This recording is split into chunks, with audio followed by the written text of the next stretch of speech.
Hi, lovies. Welcome to another episode of Who Got Time. I don't know why I say it like that every time. I just do.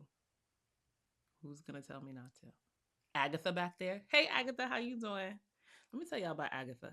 So, some of my news this week is a little delayed because Agatha acting like she in a union and she's entitled to vacation and she's not. Went on a vacation and came back with a little bit of color and a whole different attitude. I don't know whether or not it's positive. We'll wait and we'll see. Let's get right into our news for this week. Our news, of course, is mainly Bravo based because I'm a Bravo stan. But sometimes we jump in and out of other things too, like Love is Blind and the intersectionality between blindness and love. That was sarcasm.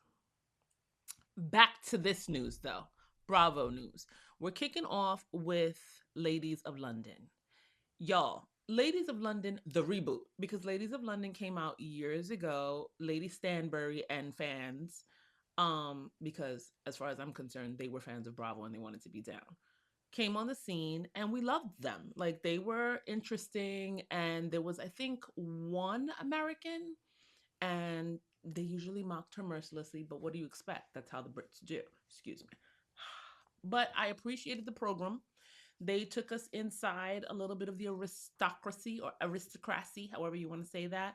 And it was fun times. And then slowly but surely, it just disbanded, right? Lady Stanbury went on with her life. She moved to Dubai. She divorced her husband, who she was married to when the show started. A whole bunch of nonsense. Here we go with the reboot, though. The reboot is a whole new cast. Once again, aristocracy is at the forefront.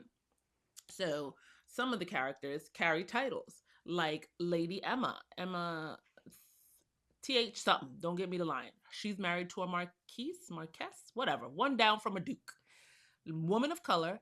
And in actuality, come to find out, she was the first woman of color married into the British aristocracy, not Meghan Markle.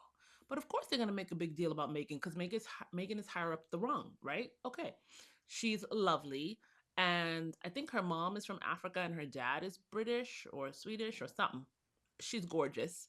She seems to be one of the few on the cast who is not about the drama. I don't know if that's because you're a member of the aristocracy and you got to watch how you step, or that's just naturally who she is. But I like it. She's cool. She's funny. She's sweet. She's best friends with Mark Francis. All of these people, except for one or two of them, got moolah, like big money. Mark Francis inherited. Emma, who you'll discover is knuckin' futz. I'm sorry, not Emma. Kimmy. Kimmy is knuckin' futz. She came from wealth beyond. Her father did business with the Duvalier era of Haiti. He had his businesses in Haiti, and yeah, he was down with them. Yeah, but we move on. She got tons of money. She was married to a man for 20 years. They divorced. She has twins. One is her twins is on the spectrum, but she is seems to be a perfectly acceptable, pouring into her children kind of mom. But she's insane. And her level of empathy and sympathy, it's in the deficit numbers. We'll leave it at that. Then there's Margot. So Margot is an actress who does time in LA and now is looking to move back to the UK. She hit it big in the UK with some movie that was damn near 2 seconds off of being a porn. Like literally, it was such a big deal back when she did it. I believe it was the 90s because she was having an orgasm on screen and they showed it. Yeah, Agatha back there skinning up her face. Well, that's porn, ain't it? So her body is tea. She just had a baby. Her baby's like 1 year old. She married some man who has two boys. She calls them our boys. Okay, I hope it's working out for you, boo boo. Um, Her husband has sent her ahead, supposedly, allegedly, to find a place for them to stay. And I think that she said her budget was 50,000 a month. Baby, he got a brother, cousin, uncle. I'm just saying. So that's Margot. Margot is a truth teller, but not in a vicious sort of way. In a hee hee, I'm sorry, if it wasn't out there, I wouldn't be talking about it sort of way. I appreciate her. Her best friend is Lady Sitwell, Lady Sitwell, Margaret Sitwell. Honey, she went from riches to rags to riches back to rags. She lives in a flat where the paint is peeling and she's got a magpie flying around. The magpie is her buddy, her friend, her pet. She's also revealed in the third episode, third or fourth, that she's one of three girls, and her sister, one of her sisters passed away. She committed suicide. She was bipolar. I'm not going to give you all the tea about her, but you will understand why she makes some of the decisions she makes. Margot is flipping out like, yo, I'm going to need you to get yourself together so that you can build and go to the next step in your life and get yourself out of this hole. But when you see her and you hear her, you realize the sister had bipolarism. I don't think the apple tree bears pears. I think that there may be more than one apple on this tree that's a little askew. You picking up what I'm putting down? Watch it. Watch the show. It's simply chock full of drama from the rooter to the tutor. All I'm going to say is Dara. She leaves by episode 2. Please tune in. Please tune into the dinner. Pay close attention to the dinner when the young sycophant gets asked, the Asian woman out of nowhere, hey, how do you know Dara? And she says, how do I know you? How do I know you, Agatha? Is like her response. Kimmy and Mark Francis, are standing on the side like, okay, any one of y'all want to answer this? And then she yells, oh, yes, I'm a fan. I follow her on TikTok. I'm sorry, Instagram. And I DM'd her. Okay. Allegedly, Dara's a madam. I'll give you that. This ties into that. Go watch Ladies of London. It is delicious. Delicious. Missy, I'm here for her. Um, who else? Who else? There's a lot of them. There's like 6 of them. Lottie, she's having a baby. It's the focus of her world. Her husband, he looks like a cartoon character, like Dr. Doom with a special, penciled mustache. But he's like a master tailor. Like I've seen some of his work in the fashion world. He's a big, big, big deal. I love it. Go check them out. That's it for Ladies of London. Like it's too much. It's 4 episodes now. You got enough to keep you, and then we can talk about it. Right? Right. Okay. Not for nothing, Agatha. I'm gonna need you to tune in because you know who's up next, Agatha. Your favorite show, Love Is Blind. Oh my God, what'd you say back there, Agatha? She said she hates that program, and you know that I don't. I promise myself every season I'm not gonna watch it again, and then I watch it again. It's like me saying I'm just gonna have a cookie. No, I'm not. I'm gonna have 2 or 3, or maybe the whole sleeve. Honey, the reunion dropped. It dropped on Wednesday, I believe. Love is Blind isn't any longer just an experiment. Now it is absolutely actionable bullshit and foolishness. Not even shenanigans, just bullshit and foolishness. It is no longer an experiment. You have experimented for 9 seasons. It's official in this 10th season. Y'all know what you're going to get. The results are always the same. We're lucky if we get one couple that stays together, Vic and Christine, or Christina, whatever her name is. Christine, I think it is. Okay, awesome sauce. Some things were explained. I now understand why Vic and Christine were not with the other couples in Mexico, because there are only supposed to be 6 couples making it to engagement and moving on and getting married, right? But Vic and Christine were a guaranteed win. So they had to have a 7th couple, but they didn't provide for that ahead of time. So that is why they did their own separate thing. And also during the reunion, they get presented with a whole paid vacation from H&R Block, which is super cute, and they deserve it. That man Vic, God bless him with the handsome stick. Mm-hmm, mm-hmm, mm-hmm. I wish them well. I really do. In the audience for this reunion, which was, it was very cute to see, they had all the couples that have made it, whether they're married or not, that are still together. They had all the couples in the audience. They also had people who have been on the show. So it was all alumni, basically. It was like a family reunion. Chris, because we're going to get to the meat of it. Chris and Jess, that man, Chris, looked like he wanted to literally turn into smoke, become a ghost. Like, I've never seen Nick Lachey activated in all these seasons. Never seen him activated. I've seen his wife activated. He was so angry. He, in the most polite way possible, let Chris know that he was a fucktard. He let him know that he was a piece of shit. And I enjoyed every moment of that. Chris's apology is not worth the paper you wipe your ass with. It wasn't. He just did that because he's got to get out from under this. He grew his hair out a little bit. He slicked it back. I guess he thinks that makes him look more like the AI generated photo he is using for his Instagram logo, avatar picture. Mm-hmm. Cause nah, that ain't you, son. Instagram literally should be blocking you because that's not you. But Jess, Jess, she looked fantastic. She was coordinated in color and beading and things with her new man's, who is also a doctor. She told her truth, which was the truth, and explained that if she wasn't doing work on herself, she would have devolved into a puddle of mess and tears and nonsense. But she recognizes that none of this was about her. It was about him, and he's garbage. And then she was done. She was like, look, there's not anyone in this room. There's not a woman here who hasn't thought less of themselves because of something someone said to them, beat themselves up. Like, she was just so clear and concise, and it was fabulous. And when asked, do you have anything to say to Chris? She was like, yeah, no, not a thing. Connor delivered the same message. When asked, yo, you want to say anything to him? He was like, nah, I'm good. Nick Lachey says to Connor, yo, I might be older, but in my Ohio, coming up in my days, there was a bro code. And Connor was like, no, it's still there. That man's is not down, but it still exists. It was the best way to, with small knife cuts, let someone bleed to death on stage. It was fabulous. Then we get to the Brie of it all, the Ashley of it all, and the, what that girl named, Priyanka, whatever the fuck her name is, of it all. Those three, and Devonta, or as he likes to refer to himself with his friends, Devo. That man's played in Britney's face the whole season. Britney, you take some responsibility for that bullshit, but then turn around and try to double speak not very well. The potato couldn't get the words out of his mouth because he looks like a potato. He looks like a spud with hair. I expect him to sprout things out of his chin and his neck at any moment.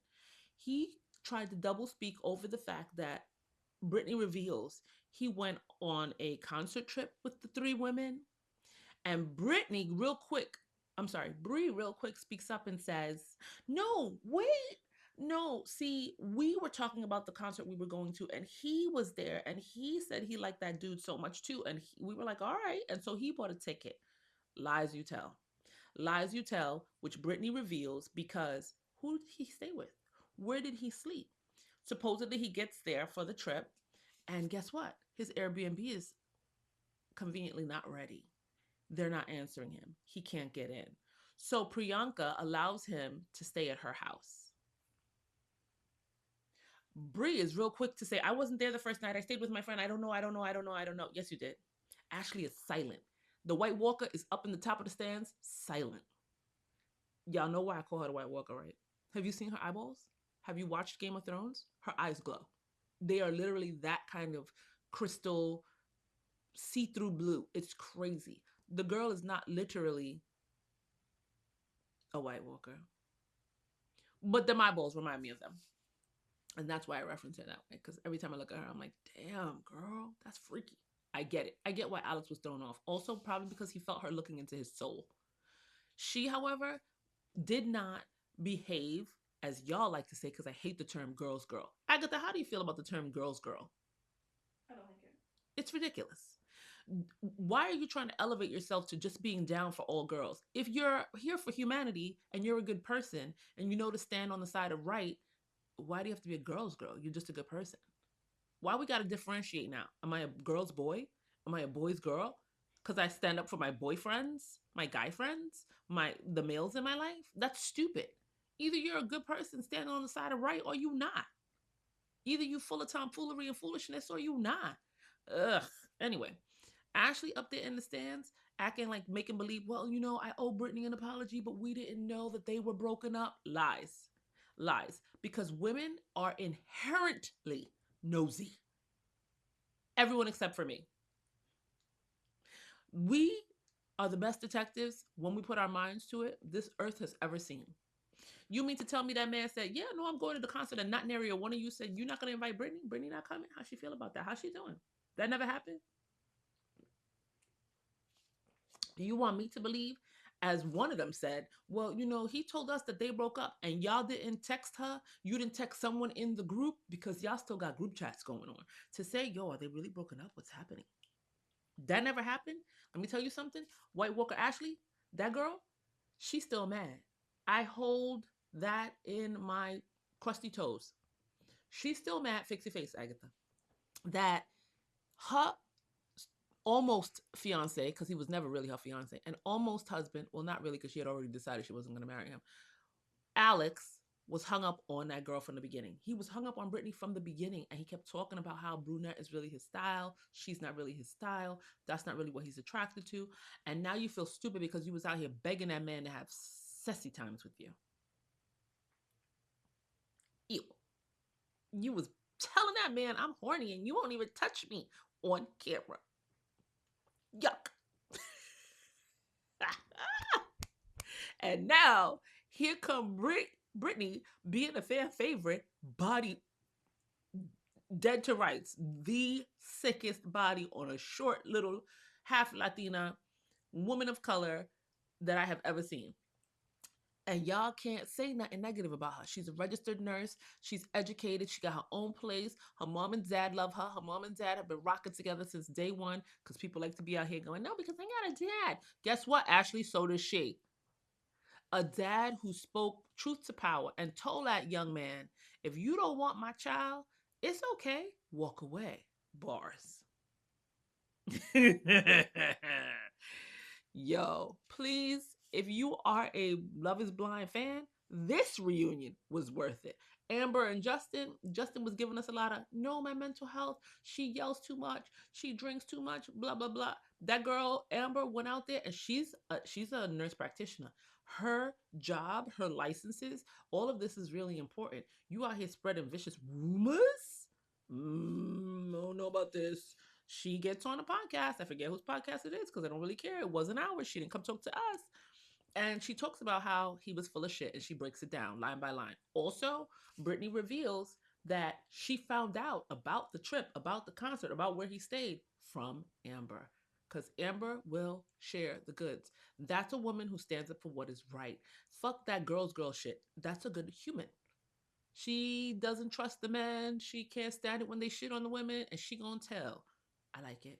I'm here for it. Love is Blind. Wepa. Go watch it. This season's reunion, if nothing else, gives you a lot of hee hee and insight into the foolishness that is men. Moving right along. Let's talk about Real Housewives of Beverly Hills, shall we? But wait a second. Before we even go to Real Housewives of Beverly Hills, can we just touch bases on Real Housewives of Potomac? I only have two things to say. Karen is not rehabilitated. I don't believe that. Also, Karen, while she was in there, was taking notes and writing her quippy comebacks, and her repartee has been practiced. She's ready to cross swords, but I don't understand why you're picking on Wendy. You got, ashy ass Ashley over there who came for you season after season after season after season. You got messy ass fucking Jezebel that is, what's her name? I forget the Green Eye Bandit. What's the Green Eye Bandit's name? Giselle? Giselle over there, who is now supposedly down for you, but that is going to be short lived. I'm predicting it. But you coming for Wendy in her time of distress. Um, your face lift looks good. The wig was wigging. It looked fantastic. And your body looked great. I hope that you stay away from the Chardonnay. That's it. That's all. Okay. Don't bring that freaking Jazzy or that Angel back. And word on the street is y'all got rid of Kay. Or Kay got rid of herself. One or the other. I'm okay with either. Moving right along. Beverly Hills. Here we go. Oh, the Amanda of it all. We move on to a whole different country, y'all. They over in Italy. We gonna start with the flying out. Everybody is making it. They took three different. Bose was smart. They took three different flights. She broke the group up into three different sets. Brilliant. Erica is flying with Dorit. Dorit is late as usual. Okay. She gets there and you get in her ass about being late. How many times I gotta tell you Dorit is going through it? How many times I gotta say she don't got no real glam team no more because she broke? In your standards, not in ours. Because I would take some of what she got. She just bought a Kelly bag. Yeah, she looks amazing in the confessionals, but she got time and there's glam on site. You not she don't have money to fly glam out no more. And for some reason, you, Erica, I'm talking to you, Erica, you keep turning a blind eye to the distress and the levels of hurt. Like she's literally in a canoe on a bobbing ocean. And it's just sometimes the water is calm and sometimes it's not. And you keep acting like you don't understand that. I need us to go in my time machine and go back 2 seasons or three, whatever it was, when you literally looked like, what is that song? The tracks of my tears. You had the black mascara tracks running down your face, talking to Kyle on the top of a cliff or a mountain or wherever y'all had hiked to, talking about your situation. Let's talk about you at the weed dinner, growling at people, literally like you were gonna rip their heads off with your bare hands and your mouth. Let's talk about you falling out at Kathy's party, was it? High because you mixed the liquor with your antidepressants. But you still had so many moments of nasty inappropriateness. And people, including Kyle, kept giving you grace and trying to find space for you. How come you can't turn that around on this girl who is a mother and is struggling to find her way? How quickly you forgot. You forgot. We didn't forget. Like, that's whack, Erica. Yes, she's frustrating. How many times I got to tell you? Oh, wait, you didn't ask me? I'm going to tell you anyway. Rub the girl's back, and in the moments when you can't, shut the fuck up. Because you know how to be silent. You're one of the few that knows how to zip your lips. Oh, Erica, you're pissing me off. Stop rampaging over this girl. We remember when you was a hot ass mess, girl.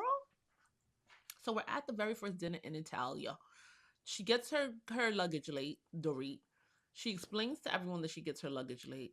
When y'all walk into the villa, let me rewind a little bit. You, Erica, once again are pissed off because she sits on the floor in the ensuite bathroom that she is given because she discovers it has extra special amenities, including a sauna in there. And she's like, I'm so delighted. This is amazing, blah, blah, blah. And it's just chatting away in Italian. And you're pissed off. I've never seen anyone flip out and sit on the floor for a sauna. Just shake your head and move on. Just, this girl is a nut. And walk away. It's giving hate at this point. It really is. We're in Italia. She gets her luggage late. She's having a hard time gathering herself. Nothing new here. Y'all all go down to dinner. You're bitching about how late she is. Mind you, all the women are coming in stages. Nobody showed up on time together. Like Amanda and I forgot who else showed up on time. And then everybody comes in stages, including, Jennifer Tilly in that fantastically fabulous fucking hat. Jesus, she just needs to let me that. I want to find somewhere to wear it. I don't go to church, but I can go stand outside one. That hat? Mm-hmm. Glamorous in Hollywood. Ooh, the feathers alone. I just need to borrow it. Y'all carrying on because she late. Go to dinner without her. You won't because Bose is her bestie, but you should, including Bose. This is for you too, Bose. You should have went to dinner without her. I'm sorry, you should have went to the surprise without her. All right, so we move past the man singing the opera. We get to dinner. We're all sitting at the table. Here comes clown ass Kyle. Didn't I tell you to leave that girl alone, Kyle? Clown ass Kyle want to be coming in with the, so we see you had dinner with PK. How was that? It means things are better, right? Mind your business. How many times have you told us you wasn't gonna say shit else? You was gonna mind your business, and here you go. Pick it and pick it and pick it. And she did not bring to you the fact that she knows you was out here telling everybody how inappropriate she's behaving, how she's always late, how you think she's spiraling, just all the negativity you can compound, put together, tie up in a box with a lovely bow. You are doing just that with it. You are making a present of it and sharing this present with everyone.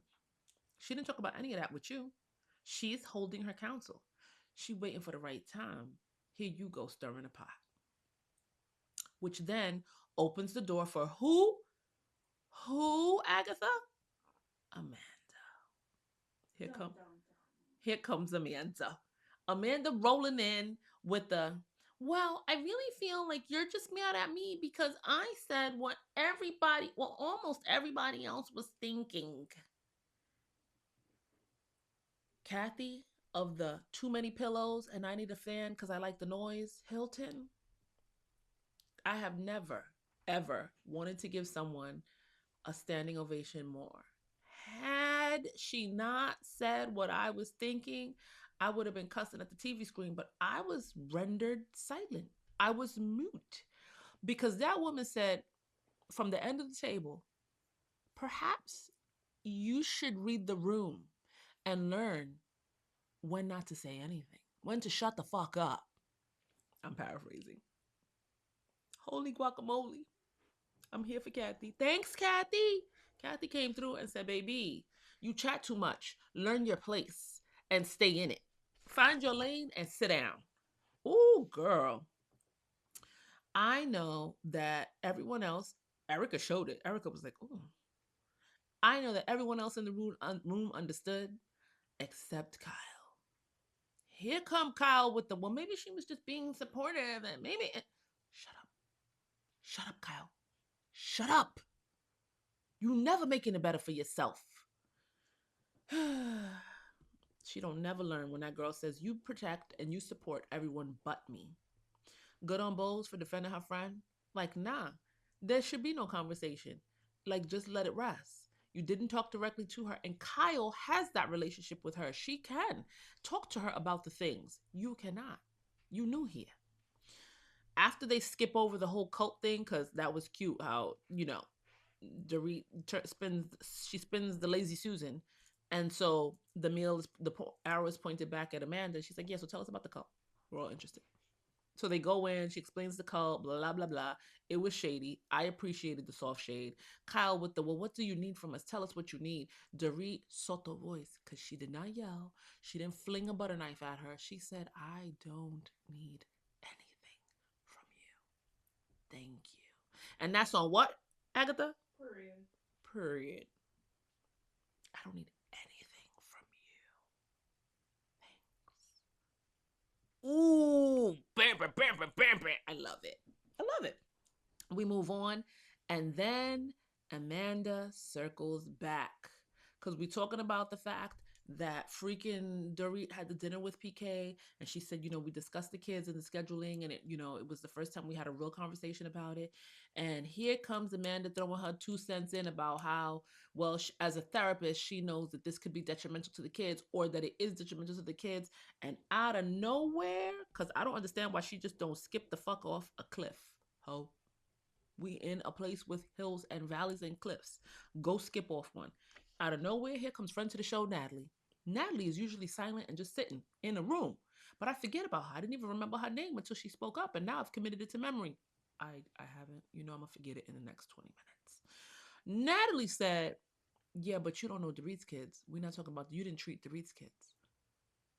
She was like, no, but I am a therapist and I have. And she very quietly said, yeah, but you're also just sitting at a dinner table. You're not her therapist. You're not her kid's therapist. Like the way she very quietly, also Soto voice, just shut her the fuck down.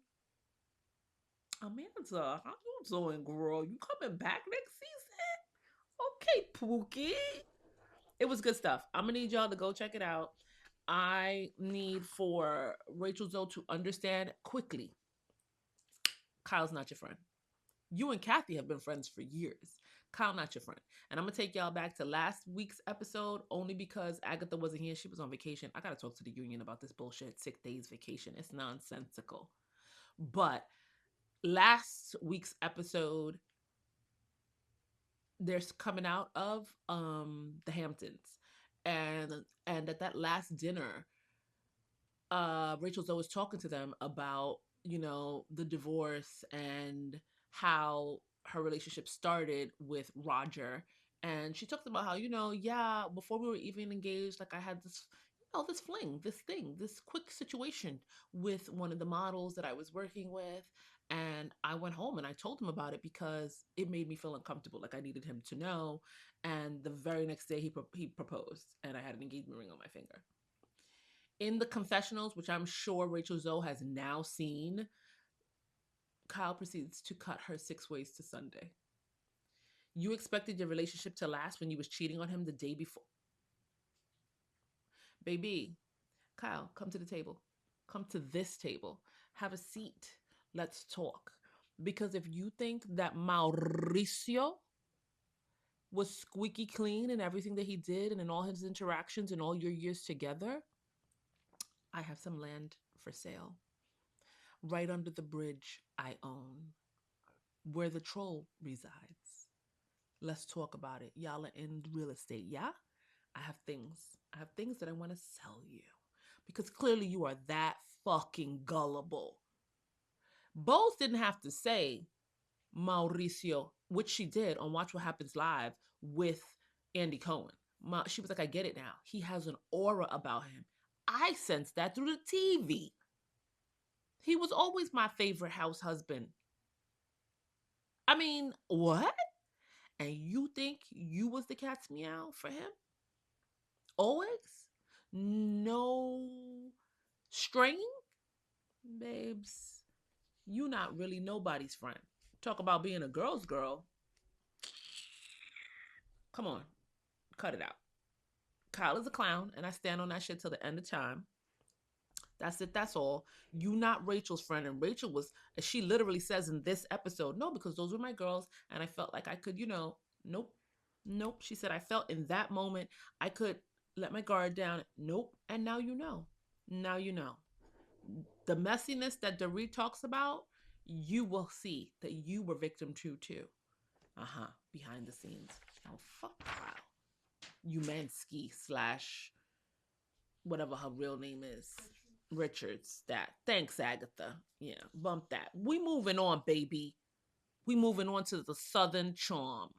The charm of the South. I don't know how charming they are, but whatever. It is what it is. Yo, real talk, Charlie. Welcome to the clear-headed reality side of the street. You now see that baby Craig is the worst tantrum throwing man child ever. Good for you. It took you only all season. I'm sad that you're not a confrontational person only because you could have got out of this quicker. I'm going to also say this for your moms because I know she means well, but for the mothers, I'm going to need y'all when your kids tell you things to remember just this line when giving advice. Because your advice is solely from the perspective of what your child tells you about the person. But please understand, your child is always leaving shit out because they don't want you to hate that motherfucker. Woman, man, dog. They don't want you to hate them and to be at their house if they know you that kind of mama. Agatha knows she got that kind of mama. Right, Agatha? Sure do. So I'm telling you from personal experience. My advice to her will always be tailored around here's what I think. Fuck them, but I'm basing this on what you've told me. You know them better than me. So you know how to use what I'm giving you or throw it away. But don't let me find out the day did you dirty. Okay. And I just leave it right there. Dot, dot, dot. Right? So her mom telling her, no, because you need to do, and you need to, and no, because you should, and because no, because he's a good person. You don't know shit about this man's. You only know what your daughter told you. And your daughter is responsible because, once again, as she walks around being innocent and acting innocent, she's not totally innocent. Her best friend, y'all like to throw that label around, was digging on this man, had her tongue shoved down his motherfucking throat and was trying to ride his pony. And you were okay with picking up her leftovers. She got pushed out and you were there with open arms. That's fucking weird. That's not being a good girlfriend. That's not being a best friend. Period. So, mom, stand down. Stand down on this one. Okay.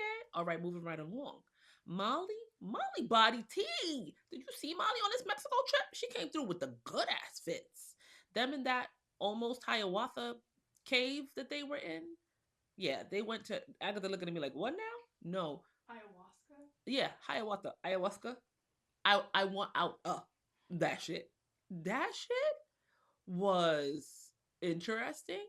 I feel like I would melt, like I was hot and hyperventilating watching it through the screen. But I also want to try. I don't want the ayahuasca part though. Ayahuasca. I don't want it. I don't want that part. I don't want the drugs because I feel like the hallucinogenics won't leave me. I feel like I'll be forever traumatized. But I want the hot spiritual healing and, I want all of that. I think I'll try that. But that was an interesting thing to watch. It was also uncomfortable to watch the vampire take off his clothes to get a massage. Somebody put him back in his coffin. Please and thank you. This man's who allegedly hung out and is in the epi reports, please put this man's back in his coffin. We don't need to see him. He don't bring nothing. Baby Craig's inability on that trip to apologize to Sally. His first response when told, you should have just apologized this morning for what? Tells you all you need to know about Baby Craig. I can't with him. I'm over him. He needs 24/7 therapy and an accountability coach walking with him. That's what he needs. Because he's never going to get this together on his own. Never. Never. I also need for Sally to understand that forever and ever, amen, she is labeled as the biggest pickled pick me in life. Like in this era, in this century, she's the largest one that I have encountered on television. I don't want to know anyone like her in person. I really don't. I hope that they skip past me. I hope that they feel my energy and know not to even stop to collect 200. Just bypass. What? Girl, you literally are a penis hopper, a hopper of the peni. And yet you don't, what's the big deal? I don't understand. Like, I care about you. Austin, you remember his name. That's cute. I've heard people say that that chick is a run through.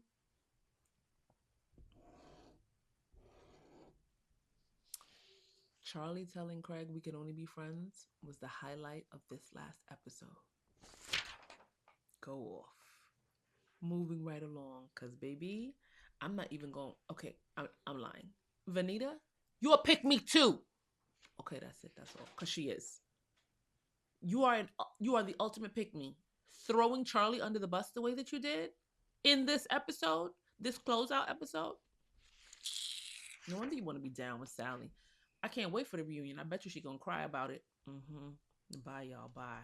I can't. I can't even. Let's move on. Summer House. This episode of Summer House was fantastic. It was really good. It was great to see Ciara have her come to Jesus moment with Jesse and shut him down in such a honest, straightforward, lovely way. Like, not beat him into the ground like he should have been, but just really be kind in the way that she delivered her disappointment. It was very mature. Um, KJ in the ride up with Ben in the car talking about his intense like of the new girl. I forget what her name is, Dara, I think it is. And how he's really digging on her, but then turning to Ben and being like, yo, Ben, tell us how you really feel. Like, I want to know. It's important to me because I don't want this to come between us. Like, what, young man? Don't never not be a lover boy. Remain true to who you are. It will serve you. You agree, Agatha? I do. He's so sweet. Like, but in a genuinely honest, open way. I don't, and I hope that Dara doesn't, disappoint us and ruin him. So good on him. That young prince come through. Mia and the trifecta that is Mia, Ciara, and KJ. I love them so much. It's nice to see them be able to maneuver because Mia is not just stuck in Ciara's armpit. She's maneuvering through and with and interacting and having and building relationships with other people. But those three seem to just snap back together and meet up in the moments that are important and just vibe and check in and rejuvenate each other in a really special way. Mia standing outside that room after the dinner that went to hell, the messiest birthday dinner ever, when that fucking girl, what is her name? Bailey, decides to fucking say in the middle of the toasts to Amanda, yeah, just let's get it over with because you know you want to fuck her. What? Her husband is sitting right there. What? And you are announcing to all and sundry that Ben wants to put his hot dog in her buns? What? But then when Ben comes to talk to you about it, one on one, respect, you want to double and triple down that it should be okay for you to say something like that because y'all joke about it all the time. You're not a part of that cipher, girl. I don't care what they're joking about. What does that have to do with you? You got here 6 seconds ago. When did someone tell you it was okay for you to join in this verbal barrage that goes on and as they throw strays and lick shots at each other? You should be standing on the side watching it like a ping pong match or a pickleball game or something. What? You doubling, you tripling down, and then the following morning, now that you've had time to stew, you come out with, and he was yelling at me. He was not yelling at you. He was confronting a situation that made him uncomfortable and he wanted to know what's good with you. Why would you do that? It's not okay. Bailey, you too need an accountability coach because your girlfriend sitting next to you, yeah, she was tired of you and she was just hitting you with the yeah, because she's a good friend and she didn't want to tell you, girl, shut the fuck up. You out of pocket. You was wrong, all the way wrong. Because then you would lock yourself in the bathtub all night. I can't. Carl and folks standing up for him even when he wasn't there that weekend and pointing out like Jesse did that he was disappointed in Kyle for not fucking investing in him the way that he invested in Kyle's Loverboy business. Good on y'all. Good on y'all for bringing it up. Good on y'all for supporting your boy because it is important to support someone even when they're not in the room. Good on y'all. I love that because Kyle is a loser. And I've said that before and I mean that shit. Also, Carl is authentically, magically growing into himself and showing up for everyone. And so I'm glad that he is now bearing the fruit, reaping the rewards, and getting what is so well deserved, right? Carl, Carl, you better not get with Vanita. Because rumors were that you were traveling together and you went on a couple dates. Don't do it. She not the one. Okay? That's it. That's all. Don't you do it. Ben, I'm sure somebody's out there for you because you fine as fuck. So, I'm not worried about you. Your person is coming. Okay, babes? Hold on. I'll be in the city next week. So you just holler and let me know. I'm wrapping with my Who Got Time. Are you ready? Because I don't know if you're really ready for my Who Got Time this week. Put my pen down. Southwest Airlines? Southwest. Southwest. I've never flown you, Southwest. And based on your current behavior, I don't know that I will be flying you. Southwest has announced publicly that they're reconsidering how they stage their planes for each trip. They will no longer be cleaning coach seats in between flights. Agatha's head just swiveled up like a squirrel when you come out the door and he sees you and he wonders whether or not you coming to steal his nut. Honey, they will only be cleaning, as in deep dive, wiping out, doing whatever, and not just spraying it with some scent good, smell good. The premium seats that you pay for, not coach, not your standard. But y'all want to be out here flying in shorts, your little booty shorts, your little leggings, but the 3/4 ones. You want to be out here in your little skirts with your legs all out. Let me tell you something. When you get scurvy off of these nasty ass, dirty ass, farted on seats, people sit on the ground in the airport, on the floor in the airport, and then turn around and put their asses in them seats, and y'all not gonna clean them? People throw up in those. Okay, I'm finished. Also, real quick, here's also what I don't have time for. I don't have time for the Chapel of the Rome because I don't know anything about her. Let me just be clear. I don't. I can't even identify a song. I might have heard it and don't know that's her. But she's killing my timeline right now because the young people Agatha's age, are pissed. But they're not pissed in a, oh my God, who do you think you are? What did you? They're pissed in a girl, go away sort of way.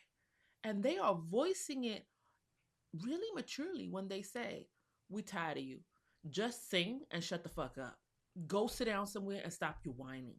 So I had to ask Agatha what that was about. And Agatha said no, she's sick of her because she's complaining about the popper of the Rodsy. I even saw one of these young people post an old video of Lady Gaga talking about, if you complaining about the paparazzi and that you can't escape them, I call bullshit. Cause you can. I do. She go stop spending money on cars and stupid shit and get you some good security.